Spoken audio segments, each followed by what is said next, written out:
Once upon a time, in a faraway kingdom, there lived a young girl named Cinderella. She was a kind, gentle, and beautiful child with the most radiant smile. Cinderella had a heart full of love, but unfortunately, fate hadn't been kind to Cinderella. Her mother had passed away, leaving her alone with her selfish stepmother. The stepmother had 2 daughters of her own, and she was terribly jealous of Cinderella's beauty and kind heart. She treated Cinderella unfairly, making her do all the housework and dress in rags, while her own daughters wore fine clothes and lived in luxury. Despite the cruelty she faced, Cinderella remained kind and gentle, never letting her stepmother's unkindness change who she was. She would often seek comfort in the garden,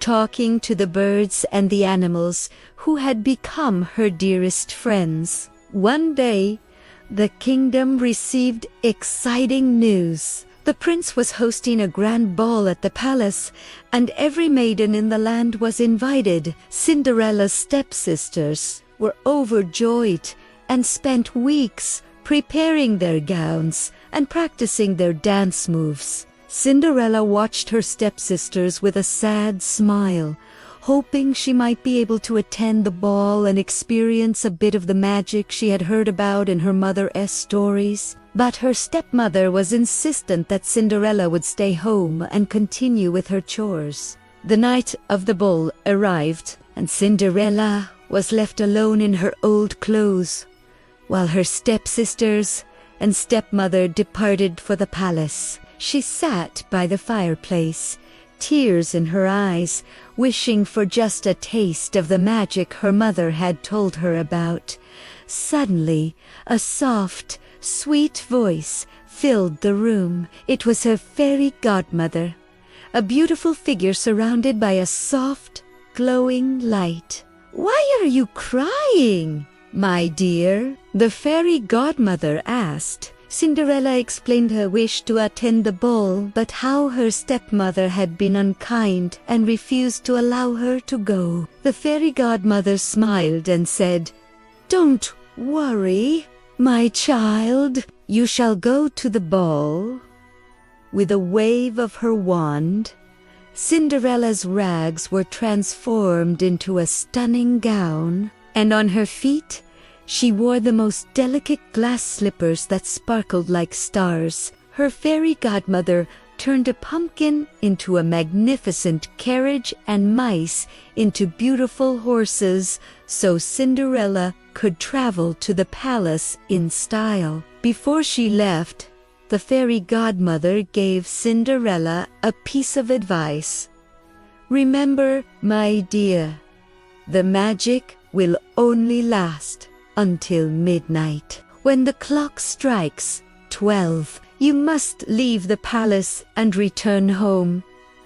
Cinderella thanked her fairy godmother and climbed into the magical carriage. As she arrived at the palace, she felt like a princess, her heart dancing with joy. The moment Cinderella entered the ballroom, the entire room fell silent. The prince, charmed by her beauty, approached her, and they danced together like a dream. Cinderella was the happiest she had ever been. But as the hours flew by, she suddenly heard the bells of the palace clock. The first stroke of midnight sent a shiver down her spine. She remembered her fairy godmother's warning and knew she must leave. Cinderella hurriedly said goodbye to the prince and fled from the palace. As she ran down the grand staircase, one of her glass slippers slipped off her foot. She didn't have time to retrieve it,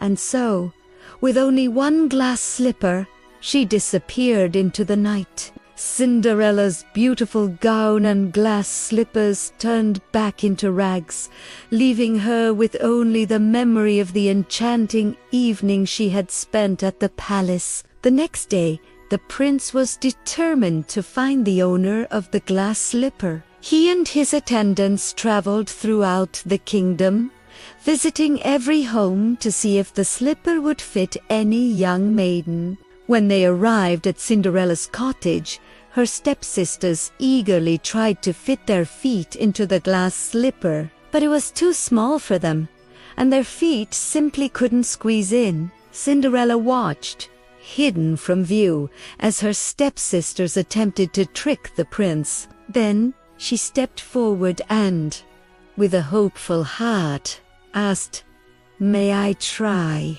The prince agreed, and as she placed her foot into the glass slipper, it fit perfectly. The prince's eyes lit up with joy as he realized he had found the maiden he had danced with at the ball. Cinderella's stepsisters were astonished and upset, but even though they were mean to her, Cinderella didn't feel angry. Instead, she forgave them for their unkindness, as she believed that kindness was the most important thing in the world. And so, Cinderella was reunited with the prince, and they lived happily ever after, proving that goodness, kindness, and a loving heart could overcome the challenges life may bring.